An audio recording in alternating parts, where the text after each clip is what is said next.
Have you ever wondered what you would do if God knocked on your door? Would you recognize him? Would you welcome him into your home? Or would you simply walk away believing he was just another stranger? Most of us imagine that if God ever appeared, it would be in a flash of light, surrounded by miracles and glory. But what if his greatest miracles came disguised as ordinary people? Someone who's hungry, someone who's lonely, or someone silently asking for help.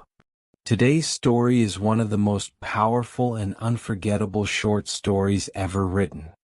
Penned by the legendary Russian author Leo Tolstoy, it has inspired millions of readers around the world for generations. This isn't just a story about faith.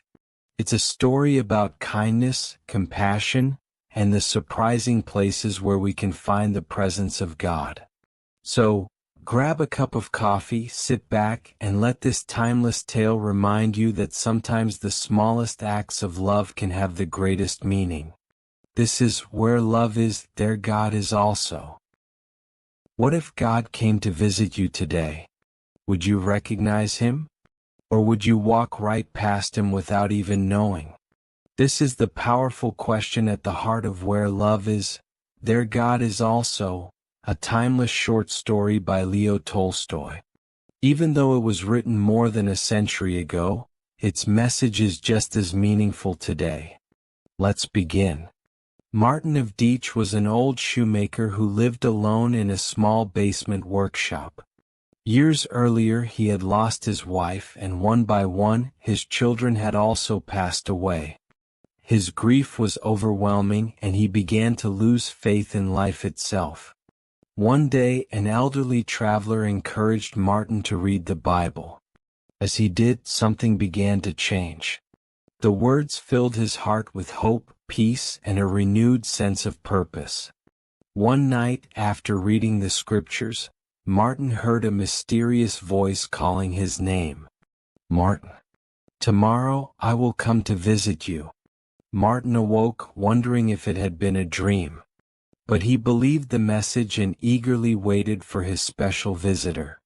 The next morning, Martin watched through his window, expecting someone extraordinary. Instead, he saw an elderly street sweeper struggling in the freezing cold. Feeling compassion, Martin invited him inside for a warm cup of tea. They talked for a while, and the old man left feeling refreshed and grateful. Later that day, Martin noticed a young mother carrying a baby. She looked exhausted, hungry, and shivering from the cold. Martin welcomed her into his home, gave her food, warmed the baby, and even offered clothing to help protect the child from the harsh weather. As evening approached, Martin witnessed a young boy stealing an apple from an elderly fruit seller. The woman grabbed the boy angrily and threatened to take him to the police. Martin stepped outside, calmed both of them, paid for the apple himself, and encouraged the boy to apologize. The elderly woman forgave him, and the two walked away together in peace. As night fell, Martin felt disappointed. No one special came, he thought. Where was the visitor I was promised? Then, in the quiet of his room, he seemed to hear the same voice again. One by one, the people he had helped that day appeared in his memory. The old man, the young mother and her baby, the little boy in the fruit cellar. Then the voice gently said, "I was hungry and you fed me. I was cold and you clothed me. Whatever you did for the least of these, you did for me." In that moment, Martin understood. God had come to him, not in a dramatic miracle, but through ordinary people who needed kindness. Tolstoy reminds us that love is more than a feeling. Love is action. It's choosing kindness when it's inconvenient. It's helping someone without expecting anything in return.